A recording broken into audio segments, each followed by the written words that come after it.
BN sembunyi di kolong kasur usai bunuh mantan istri, malah terpergok polisi.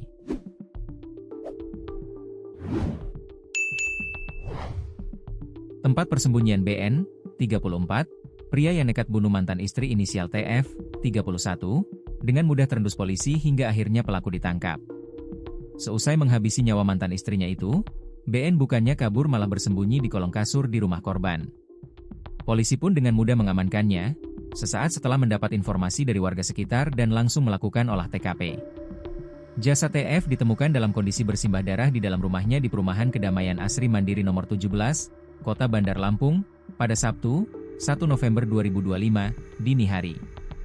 Tudingan selingkuh yang dilayangkan TF terhadap BN menjadi pemicu utama kenekatan sang mantan suami. Kapolresta Kota Bandar Lampung Kombes Alfred Jacob Tilukai menyebut korban tewas dengan banyak luka yang disebabkan senjata tajam. Ada beberapa luka yang kami duga disebabkan senjata tajam. Namun untuk memastikannya kami masih menunggu hasil autopsi, ujar Kombes Alfred Jacob Tilukai, Sabtu, 1 November 2025. Untuk pelaku, kata Alfred, telah diamankan dan masih dilakukan pemeriksaan. Sudah berhasil tertangkap. Masih dilakukan pemeriksaan, perkembangan selanjutnya akan kami sampaikan kembali, tukasnya. Sementara itu, Wakapolresta Bandar Lampung AKBP Erwin Irawan saat ekspose di Mapolresta menyebut, bahwa berdasarkan keterangan pelaku, ia tega menghabisi nyawa TF karena sakit hati dituduh selingkuh dan hendak diceraikan korban. Pelaku merupakan mantan suami korban, pelaku merasa sakit hati karena dituduh telah berselingkuh sehingga pelaku digugat cerai oleh korban, ujarnya, Sabtu, 1 November 2025. Ia menyebut saat ini pelaku sudah ditahan di Mapolresta Bandar Lampung. Pelaku berinisial BN alias Aye, laki-laki usia 34 TH, pekerjaan swasta, warga Kelurahan Sukaraja Kecamatan Teluk Betung Selatan Bandar Lampung, katanya.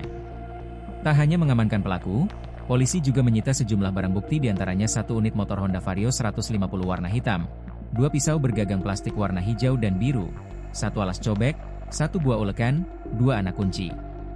Sementara itu, Kasih Humas Polresta Bandar Lampung, AKP Agustina Nilawati, mewakili Kapolresta Bandar Lampung, membenarkan perihal peristiwa tersebut. Ia mengatakan pelaku memasuki rumah korban menggunakan kunci serep sekitar pukul 3 waktu Indonesia Barat. Saat itu korban tengah tertidur lelap di kamar, ucapnya. Pelaku kemudian mengambil ulekan batu dan memukul kepala korban yang sempat terbangun. Tidak berhenti di situ, pelaku juga mengambil pisau dapur dan menusuk tubuh korban berkali-kali hingga meninggal dunia di tempat, ungkapnya.